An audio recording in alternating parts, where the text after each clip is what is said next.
Everyone, welcome to সঙ্গী সাথী পাঠশালা। আজকে আমরা DElEd part 1 session 2025-27 Bengali CPS 1 language 1 এর চ্যাপ্টার 4 আমরা ইতিমধ্যে শুরু করেছিলাম। বাংলা ভাষা শিক্ষণের বিভিন্ন স্তর এবং দক্ষতার বিকাশ, তার আমরা 4টি পর্ব বিগত পর্বে আলোচনা করেছি। আজকে আমরা 5 নম্বর পর্ব নিয়ে আলোচনা করব।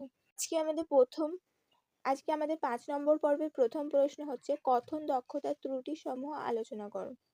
বিগত পর্বে আমরা শ্রবণ ক্ষমতা এবং কথন দক্ষতা নিয়ে আলোচনা করেছি। কথন দক্ষতা ভাষা শিক্ষার একটি গুরুত্বপূর্ণ অংশ। মানুষের ভাব, অনুভূতি ও মতামত প্রকাশের প্রধান মাধ্যম হলো কথা বলা, কিন্তু অনেক সময় কিছু ত্রুটির কারণে কথন দক্ষতা সঠিকভাবে বিকশিত হয় না। এখানে আমরা কথন দক্ষতার কয়েকটি গুরুত্বপূর্ণ ত্রুটি ব্যাখ্যা করে আলোচনা করছি। এগুলি হলো, এক হচ্ছে নাকি সুরে কথা বলা, অর্থাৎ নাকে নাকে কথা বলা। এটি দুটি কারণে ঘটতে পারে। প্রথমত শারীরিক কারণ, দ্বিতীয়ত অভ্যাসগত। যদি শারীরিক কারণ ঘটে তাহলে এটা চিকিৎসকের কাছে যেতে হবে, আর যদি এটা অভ্যাস বশত হয় তাহলে সেই অভ্যাস পরিত্যাগ করার পথ বলে দিতে হবে শিক্ষককে। তাকে একটু বেশি করে শিক্ষার্থীর প্রতি পর্যবেক্ষণ রাখতে হবে এবং অবশ্যই তাকে বারবার ঠিক করতে হবে এবং তাকে সহযোগিতা করতে হবে। তো নাকের সুরে কথা বলা অনেক ক্ষেত্রে শিক্ষার্থীর অভ্যাসগত ত্রুটি হয়ে থাকে, তো সেই জন্য তাকে একটু বিশেষভাবে নজর দিলে তার ঠিক হয়ে যায়। নেক্সট হচ্ছে তোতলানো। কিছু মানুষ কথা বলার সময় বারবার থেমে যায় এবং শব্দ পুনরাবৃত্তি করে। এতে বক্তব্যের স্বাভাবিকতা নষ্ট হয় এবং শ্রোতারা সহজে কথা বুঝতে পারে না। নিয়মিত অনুশীলন ও আত্মবিশ্বাসের বৃদ্ধির মাধ্যমে এই ত্রুটি অনেকটাই কমানো সম্ভব। এবার এটা যদি শারীরিকগত কারণ হয় বা জীবের কোনো ত্রুটির কারণে হয় তাহলে সেটা চিকিৎসকের পরামর্শ নিতে হবে, আর যদি অভ্যাসগত হয় তাহলে সেটা শিক্ষক এবং পরিবারের লোক একটু সহযোগিতা করলে তার অভ্যাস বদল করা যায়। নেক্সট হচ্ছে বিড়বিড় করে নিজের সঙ্গে কথা বলা। কখনো কেউ কিছু নিচু স্বরে বা নিজের মধ্যে বিড়বিড় করে কথা বলে, এরকম অভ্যাস অনেকের থাকে। এর ফলে অন্যরা তার কথা স্পষ্টভাবে শুনতে পারে না বা পায় না এবং পরিষ্কার ও যথার্থ স্বরে সে বলার অভ্যাসও তার মধ্যে থাকে না। ফলে এই দিকটাকে খেয়াল রাখতে হবে শিক্ষক শিক্ষিকাদের এবং প্রয়োজনে পরিবারকে তা জানাতে হবে। নেক্সট হচ্ছে হীনমান্যতা বোধ। নিজেকে অন্যদের তুলনায় কম মনে করার কারণে অনেকেই কথা বলতে সংকোচ বোধ করে, ফলে তারা নিজেদের ভাব ও মতামত প্রকাশে পিছিয়ে থাকে। উৎসাহ ও আত্মবিশ্বাস বাড়ানোর মধ্যে দিয়ে এই সমস্যা দূর করা যায়।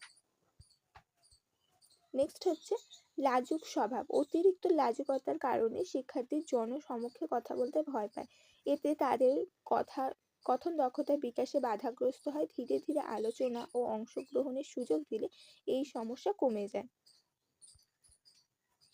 পরের পয়েন্ট হচ্ছে অস্পষ্ট স্বরে কথা বলা। কিছু মানুষ এমনভাবে কথা বলে যে শব্দগুলো পরিষ্কারভাবে বোঝা যায় না। এতে যোগাযোগের কার্যকারিতা কমে যায়। স্পষ্ট উচ্চারণ ও যথাযথ সুরে কথা বলার অভ্যাস গড়ে তোলা অত্যন্ত জরুরি। 7 হচ্ছে অতি ধীরে ধীরে কথা বলা। অনেক সময় দেখা গেছে কেউ খুব ধীরে ধীরে কথা বলে, যার ফলে কথার ধারাবাহিকতা নষ্ট হয় এবং শ্রোতারা আগ্রহ হারিয়ে ফেলে। স্বাভাবিক গতি বজায় রাখলে বা বজায় থাকলে সেটি শুনতে সকলে আগ্রহী হয় এবং এই বিষয়টি শিক্ষার্থীদের মধ্যে অভ্যাস করানো প্রয়োজন। নেক্সট হচ্ছে অতি দ্রুত কথা বলা। কেউ খুব দ্রুত কথা বলে, যার ফলে শ্রোতারা শব্দগুলো ঠিক বুঝতে পারে না।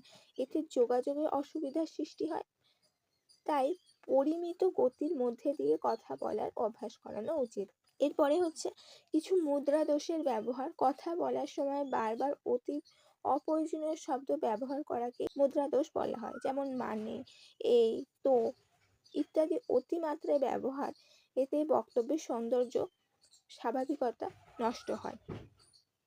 নেক্সট পয়েন্ট হচ্ছে উচ্চারণে আঞ্চলিকতার দোষ। স্থানীয় ভাষা বা উপভাষার প্রভাবের কারণে অনেক সময় উচ্চারণের মান বজায় থাকে না, ফলে শব্দ সঠিক রূপ বিকৃত হয় এবং ভাষার শুদ্ধতা নষ্ট হয়। শুদ্ধ ভাষার চর্চা করলে এই ত্রুটি কমানো যায়। 11 নম্বর পয়েন্ট হচ্ছে লাস্ট পয়েন্ট, আমাদের টেনে টেনে পড়ার অভ্যাস। কিছু শিক্ষার্থী কথা বলার সময় বা পড়ার সময় শব্দগুলো অপ্রয়োজনীয়ভাবে টেনে টেনে উচ্চারণ করে। এতে বক্তব্যের স্বাভাবিক গতি নষ্ট হয় এবং শ্রোতাদের জন্য তা বিরক্তিকর হয়ে ওঠে। তো এটাও অভ্যাসের মধ্যে দিয়ে পরিবর্তন করা সম্ভব। তাহলে আমরা দেখলাম এই উপরিচিত আলোচনা বা ত্রুটিগুলি কথন দক্ষতার সঠিক বিকাশে বাধা সৃষ্টি করে। তবে নিয়মিত অনুশীলন, আত্মবিশ্বাসী বৃদ্ধি এবং শুদ্ধ ভাষার ব্যবহারের মাধ্যমে এই সব ত্রুটি দূর করা সম্ভব। ফলে একজন ব্যক্তি স্পষ্ট ও সাবলীলভাবে নিজের ভাব প্রকাশ করতে সক্ষম হয়। পরের প্রশ্ন হচ্ছে, ভালো কথাবার্তা শেখানোর কৌশল আলোচনা করো অথবা যথাযথ কথন দক্ষতা বিকাশের কৌশল আলোচনা করো। কথন দক্ষতা ভাষা শিক্ষার একটি গুরুত্বপূর্ণ দিক। সঠিকভাবে কথা বলার মাধ্যমে মানুষ তার ভাব, অনুভূতি ও মতামত অন্যের কাছে প্রকাশ করতে পারে। শিক্ষার্থীদের মধ্যে যথাযথ কথন দক্ষতা গড়ে তুলতে শিক্ষককে বিভিন্ন কার্যকরী কৌশল ব্যবহার করতে হয়। এখানে কয়েকটি গুরুত্বপূর্ণ কৌশল আমরা আলোচনা করলাম। এক হচ্ছে কথোপকথন। কথোপকথনের মাধ্যমে শিক্ষার্থীরা স্বাভাবিকভাবে ভাষা ব্যবহার করার সুযোগ পায়।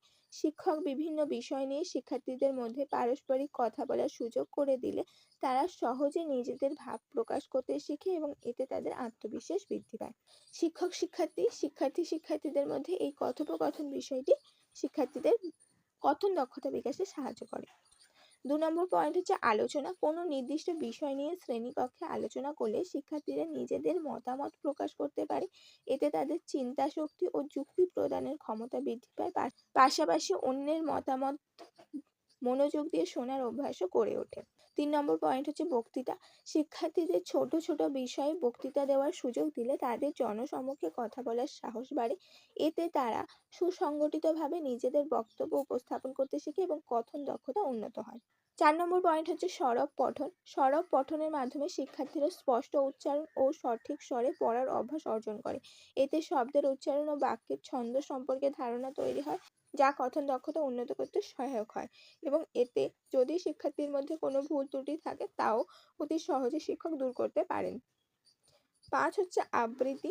কবিতা বা ছড়া আবৃত্তির মাধ্যমে শিক্ষার্থীরা সঠিক স্বরভঙ্গি ও ছন্দ বজায় রেখে কথা বলার অভ্যাস গড়ে তোলে। এতে ভাষার সৌন্দর্য উপলব্ধি করার পাশাপাশি তাদের কথা বলার দক্ষতা বৃদ্ধি পায়। ৬ হচ্ছে নাটকের সংলাপ। নাটক ও সংলাপ বলার মাধ্যমে শিক্ষার্থীরা আবেগ ও ভাব প্রকাশ করে কথা বলতে শেখে। এতে তাদের উচ্চারণ, স্বরভঙ্গি ও অভিব্যক্তির উন্নতি ঘটে। ফলে তারা আরও প্রাণবন্তভাবে কথা বলতে পারে। ৭ নম্বর পয়েন্ট হচ্ছে ছড়া বলা। ছড়া বলার মধ্যে দিয়ে শিশুদের ভাষা শেখা সহজ ও আনন্দময় হয়। এতে ছন্দ, তাল ও উচ্চারণ সম্পর্কে তাদের ধারণা তৈরি হয়। ফলে তারা সাবলীলভাবে কথা বলতে শেখে। ৮ নম্বর পয়েন্ট হচ্ছে অনুষ্ঠান পরিচালনা ও ঘোষণা। স্কুলে বিভিন্ন অনুষ্ঠান পরিচালনা বা ঘোষণা করার সুযোগ দিলে শিক্ষার্থীরা স্পষ্ট ও আত্মবিশ্বাসের সঙ্গে কথা বলতে শেখে। এতে জনসমক্ষে বক্তব্য দেওয়ার ক্ষমতা বা দক্ষতা বৃদ্ধি পায়। এবং ৯ হচ্ছে গল্প পরিবেশন। গল্প বলা বা গল্প পরিবেশনের মাধ্যমে শিক্ষার্থীরা ধারাবাহিকভাবে কথা বলতে শেখে। এতে তাদের কল্পনা শক্তি ও ভাষা ব্যবহারের দক্ষতা বৃদ্ধি পায়। একই সঙ্গে শ্রোতাদের আকর্ষণ করার ক্ষমতাও তৈরি হয়। ১০ নম্বর পয়েন্ট হচ্ছে সাধু ও চলিত রীতির ব্যবহার। কথা বলার সময় বা কোনো আলোচনার সময় যাতে সাধু রীতি ও চলিত রীতির মধ্যে মিশিয়ে না ফেলে সেদিকে দৃষ্টি রাখতে হবে। কোথায় তাদের ভুল হচ্ছে তাও বিশেষভাবে দেখিয়ে দিতে হবে। শৈশব থেকে এই ব্যবহার বা ভাষা ব্যবহারের সম্পর্কে যত্নশীল হওয়া উচিত। তাহলে একসময় তারা ভাষা ব্যবহারে নৈপুণ্যতা অর্জন করবে। আর এসব হচ্ছে দীর্ঘ অনুশীলন ও ধৈর্য সাপেক্ষ। ১১ নম্বর পয়েন্ট হচ্ছে ছবি দেখে নিজের ভাষায় বলা। কোনো ছবি দেখে তার ঘটনা নিজের ভাষায় বললে শিক্ষার্থীদের পর্যবেক্ষণ ক্ষমতা ও ভাব প্রকাশের দক্ষতা বৃদ্ধি পায়। এতে তারা স্বাধীনভাবে কথা বলার অভ্যাস তাদের মধ্যে গড়ে ওঠে। ১২ হচ্ছে তাৎক্ষণিক বক্তৃতা।